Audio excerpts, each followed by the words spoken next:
ایک عمل سے قیامت کے دن تک ثواب حاصل کرتے رہیں۔ پیغمبر صلی اللہ علیہ وآلہ وسلم نے فرمایا، اذا قرأ المؤمن آیت الکرسی، اگر ایک آیت الکرسی پڑھے، مومن اگر ایک آیت الکرسی پڑھے اور اس کے ثواب کو تمام اموات کو پوری تاریخ میں گزرے ہوئے تمام مؤمنین اور مؤمنات کے لیے ہدیہ کرے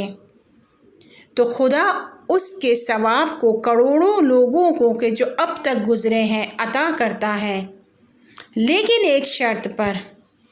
بہت اہم شرط ہے۔ ہماری بحث اس موضوع پر ہے کہ اس شخص کو کیا ثواب ملے گا، وہ شخص جو آیت الکرسی پڑھ رہا ہے اس کو کیا ثواب ملے گا۔ خداوند عالم آیت الکرسی کے ہر حرف کے بدلے ایک ملک کو خلق کرے گا کہ جو قیامت کے دن تک اس کے لیے تسبیح کرے گا، یعنی خود اس ہدیہ کرنے والے کے لیے قیامت کے دن تک تسبیح ہوتی رہے گی اور اس کا ثواب اس کے نامہ اعمال میں لکھا جاتا رہے گا۔